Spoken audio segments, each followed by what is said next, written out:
नमस्कार प्रिय विद्यार्थियों, आज इस टॉपिक के अंतर्गत हम पूंजीवाद के गुणों के बारे में अध्ययन करेंगे। अब तक हमने पूंजीवाद का अर्थ, उसकी परिभाषाएं, फिर पूंजीवाद की विशेषताएं, इनका अध्ययन किया। अब उन विशेषताओं में से हमें ये देखना है कि पूंजीवाद के अंतर्गत क्या अच्छी चीज़ें या क्या उसके लाभ किसी देश की अर्थव्यवस्था और उसके लोगों को होता है। तो इस टॉपिक में हम पूंजीवाद के गुण यानी मेरिट्स ऑफ कैपिटलिज्म, पूंजीवाद के गुण या उसके लाभों का हम अध्ययन करेंगे। और जो विशेषताएं हमने पढ़ी थी उन्हीं में से हम इनका निस्तारण या उनका जो छटनी है उसी में से हम कर लेंगे। तो इसमें पूंजीवाद की जो सबसे पहली अच्छाई है या उसका जो पहला गुण है वो है पदार्थों व सेवाओं के उत्पादन में विविधता। जिन वस्तुओं और सेवाओं का उत्पादन पूंजीवाद के अंतर्गत होता है, उसके अंतर्गत वस्तुओं और सेवाओं की जो क्वालिटी है उसमें लगातार सुधार होता है और ऐसा होने से उपभोक्ताओं को विविध प्रकार की गुणवत्ता की वस्तुएं उपलब्ध होती हैं। इस अर्थव्यवस्था का सबसे बड़ा गुण भी यही है कि इसमें उपभोक्ताओं को रुचि के अनुसार और विभिन्न प्रकार की वस्तुएं और सेवाएं प्राप्त होती हैं। क्योंकि हमने पढ़ा कि पूंजीवाद के अंतर्गत उपभोक्ता राजा होता है, श्रम प्रभु होता है, उसकी रुचि और पसंद के अनुसार ही वस्तुओं का उत्पादन किया जाता है। लाभ के दृष्टिकोण से उत्पादन के नए क्षेत्रों को खोजा जाता है तथा इस प्रकार उपभोक्ता द्वारा अपनी अनिवार्यताओं, अपने आराम और विलासिता संबंधी मांग को विभिन्न वस्तुओं तथा वस्तु विविधता द्वारा पूरा किया जाता है। तो इस प्रकार से पूंजीवाद के अंतर्गत उपभोक्ताओं को विभिन्न प्रकार की क्वालिटियों की वस्तुएं प्राप्त होती हैं। तो ये इसका एक गुण है। दूसरा इसका जो लाभ है वो ये है कि साधनों का अनुकूलतम और उचित उपयोग होता है। चूंकि पूंजीवादी अर्थव्यवस्था के अंतर्गत हमने पढ़ा कि स्व प्रेरणा और स्वहित के लिए लोग काम करते हैं। तो स्वहित जहां होगा वहां व्यक्ति अपना अधिकतम देने का प्रयास करता है। पूंजीपति और श्रमिक दोनों ही अपनी क्षमताओं का पूर्ण उपयोग करते हैं और ऐसा करने से उत्पादन कार्य की जो कुशलता है उसमें वृद्धि होती है। पूंजीवाद में उत्पादन केवल लाभ के दृष्टिकोण से किया जाता है, स्वहित के दृष्टिकोण से किया जाता है। इसलिए इस अर्थव्यवस्था में जो भी साधन उपलब्ध होते हैं उन सभी साधनों का कुशलतम उपयोग होता है, उनका अधिकतम और उचित उपयोग होता है। कोई भी साधन बेकार नहीं रहता, सभी साधनों का उचित उपयोग हो जाता है। और जिस अर्थव्यवस्था में उत्पादन के सभी साधनों का उचित और अनुकूलतम उपयोग होता है वो अर्थव्यवस्था हमेशा आर्थिक प्रगति के स्तर पर उच्च होती है। इस दृष्टिकोण से पूंजीवाद एक श्रेष्ठ आर्थिक प्रणाली है। तीसरा इसका गुण है काम करने की प्रेरणा। देखिए, पूंजीवाद के अंतर्गत हमने देखा कि निजी संपत्ति का अधिकार है। जो व्यक्ति जितनी मेहनत करेगा, जितनी संपत्ति अर्जित करेगा वो उसकी खुद की होगी। और जब ऐसा होता है तो व्यक्ति को काम करने की प्रेरणा मिलती है। हम देखते हैं कि जब हमें समाजवादी अर्थव्यवस्थाओं में या सरकार हस्तक्षेप के जो उद्यम हैं उनमें जब व्यक्ति काम करता है तो उसको फिक्स सैलरी मिलती है। अब वो बहुत ज़्यादा काम करता है तब भी उसको ज़्यादा सैलरी नहीं मिलने वाली, और यदि कम भी करता है तो अभी उसको कम सैलरी नहीं मिलती है।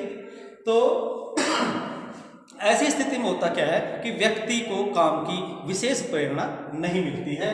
लेकिन पूंजीवाद के अंतर्गत जितनी मेहनत करेंगे, जितना काम करेंगे, उतना अधिक लाभ व्यक्तियों को होता है। इसलिए यहाँ अच्छी अर्थव्यवस्था इसे माना जाता है, क्योंकि इससे व्यक्ति बढ़ चढ़कर आर्थिक प्रक्रियाओं में भाग लेता है, साधनों का उचित उपयोग करता है। और नेक्स्ट है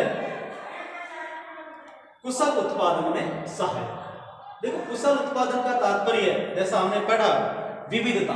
विविधता में क्या है कि उपभोक्ताओं की रुचि के अनुसार अलग अलग तरह की वस्तुओं का उत्पादन होता है। लेकिन यहाँ एक जो चीज है कुशल उत्पादन, अर्थात उत्पादन कम लागत पर अधिक उत्पादन, अच्छी क्वालिटी का उत्पादन पूंजीवाद के अंतर्गत होता है।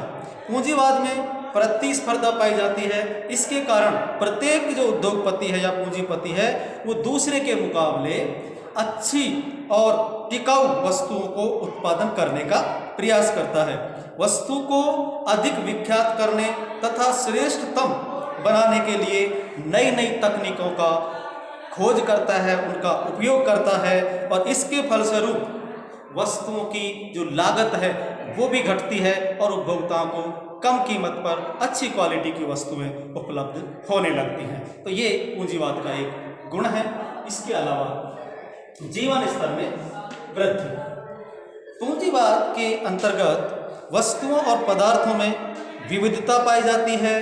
कई वस्तुओं का बड़े पैमाने पर उत्पादन काफ़ी सस्ता होता है और उन्हें कम कीमत पर बेचा जाता है। उपभोक्ता कम कीमत पर उन वस्तुओं को प्राप्त कर लेता है। इससे होता क्या है कि जो कम आय वाले लोग हैं, गरीब लोग हैं, वो भी अपनी आवश्यक वस्तुओं का, अच्छी वस्तुओं का उपभोग करके और अपने जीवन स्तर में सुधार करते हैं। दूसरी ओर ऊंची आय वाला जो वर्ग है वो बढ़िया तथा अधिक कीमत पर मिलने वाली वस्तुओं को खरीदकर अपना जीवन स्तर और ऊंचा उठाने का प्रयास करते हैं। इस प्रकार से पूंजीवाद का एक अच्छा जो गुण है वो यह है कि इससे देश के अंतर्गत लोगों के जीवन स्तर में सुधार आता है। इसके बाद जो नेक्स्ट इसका जो गुण है या इसका लाभ है वो है लचीलापन या लोचशीलता। देखो, परिवर्तन बहुत जरूरी है और पूंजीवाद के अंतर्गत परिवर्तन की जो प्रक्रिया है वो आसान होती है। इस अर्थव्यवस्था का यह एक गुण है कि यह परिवर्तनशील होती है, इसमें लचीलापन होता है। यह समय के अनुसार अपने आप को हर ढांचे में ढाल लेती है। युद्ध के समय युद्ध की आवश्यकता अनुसार और शांति के समय शांति की आवश्यकता के अनुसार अनिवार्य और आरामदायक और विलासिता की वस्तुओं का उत्पादन करने में सहायक होती है। इसके अंतर्गत उत्पादन प्रक्रिया में देश की परिस्थितियों के अनुसार वस्तुओं और सेवाओं के उत्पादन को परिवर्तित किया जा सकता है। इस प्रकार से परिवर्तनशीलता या लोचशीलता इस अर्थव्यवस्था का एक और गुण है। और इसके बाद नेक्स्ट है स्वचालित। स्वचालित या ऑटोमेटिक। जब हम समाजवाद के बारे में पढ़ेंगे तो उसमें देखेंगे कि विभिन्न प्रकार की आर्थिक क्रियाओं के संचालन के लिए सरकार द्वारा एक ढांचा निर्मित किया जाता है। उसमें आर्थिक क्रियाओं को संचालित करने के लिए ऊपर से निर्देश दिए जाते हैं, उसके अनुरूप कार्य होते हैं। लेकिन पूंजीवाद के अंतर्गत व्यक्ति स्वयं की प्रेरणा से ऑटोमेटिकली काम करता है और उसको कहीं से विशेष निर्देश की आवश्यकता नहीं होती है। इस अर्थव्यवस्था का ये गुण है कि यह एक स्वयं चलने वाली आर्थिक प्रणाली है। कीमतों में संतुलन स्वयं मांग और पूर्ति के द्वारा स्थापित हो जाता है। इसके पीछे स्वहित या अदृश्य हाथ होता है जो कि औद्योगिक इकाइयों को अधिक लाभ प्राप्त करने के लिए प्रेरणा देता है। ये इकाइयाँ तभी लाभ प्राप्त कर सकती है जब बदलती हुई परिस्थितियों के अनुसार इनके निर्णय में स्वतः परिवर्तन होता रहता है। इस प्रकार से पूंजीवादी जो अर्थव्यवस्था है वो स्वचालित अर्थव्यवस्था है, स्वप्रेरित अर्थव्यवस्था है और ऑटोमेटिक अर्थव्यवस्था है, जिसमें कोई विशेष प्रयासों की आवश्यकता नहीं होती है।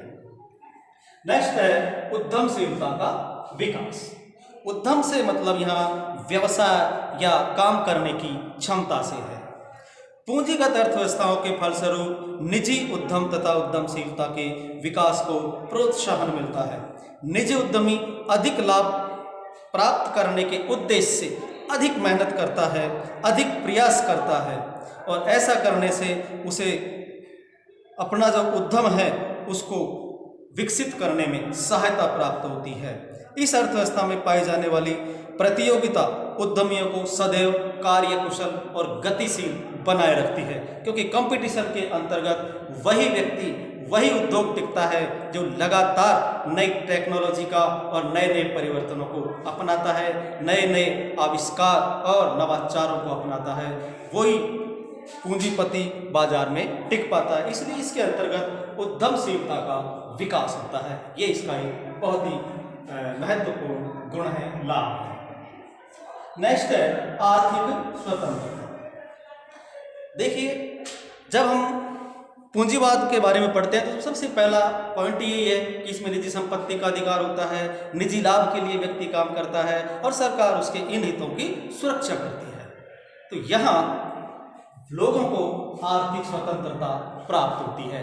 और आर्थिक स्वतंत्रता का तात्पर्य जब हम पढ़ते हैं तो उसमें है कि वो कोई भी काम अपनी इच्छा अनुसार कर सकता है, कितनी भी पूंजी का संचय वो अपनी इच्छा अनुसार कर सकता है, कोई भी व्यवसाय वो प्रारंभ कर सकता है और किसी भी वस्तु और सेवाओं के उपभोग पर वो अपनी पूंजी को या अपनी जो कमाई है उसको उपयोग कर सकता है। इस प्रकार से व्यक्ति आर्थिक रूप से पूंजीवाद के अंतर्गत अपने आप को पूर्णतः स्वतंत्र महसूस करता है और सरकारें उसकी इस स्वतंत्रता को संरक्षित करती हैं। ये भी इसका एक विशेष गुण है। और नेक्स्ट है व्यक्तिगत स्वतंत्रता, जो कि आर्थिक स्वतंत्रता से ही जुड़ा हुआ है। अर्थात इसके अंतर्गत व्यक्तियों पर कोई विशेष प्रतिबंध आर्थिक रूप से सरकारों द्वारा नहीं लगाए जाते। उसे जीने का, अपना कोई भी उद्यम करने का, कोई भी व्यवसाय करने का, कहीं भी जाकर काम करने का पूरा अधिकार होता है। इस प्रकार से पूंजीवाद के अंतर्गत कुछ विशेष गुण पाए जाते हैं। इन्हीं की वजह से आज विश्व के अधिकांश देशों में पूंजीवादी आर्थिक प्रणाली को अपनाया गया। कुछ समय बाद समाजवाद भी अस्तित्व में आया, लेकिन वो ज़्यादा दिनों तक नहीं टिक पाया और उसका कारण यही रहा कि समाजवाद की तुलना में पूंजीवाद में जो गुण हैं या इसकी जो लाभ हैं वो अधिक श्रेष्ठ है। वो व्यक्ति की मानसिकता और उसकी आवश्यकताओं के, उसकी चाहतों के अनुसार इसमें पाए जाते हैं। इसलिए आज विश्व के अधिकांश देशों में पूंजीवाद अस्तित्व में पाया जाता है। तो ये हुए पूंजीवाद के गुण या लाभ। धन्यवाद।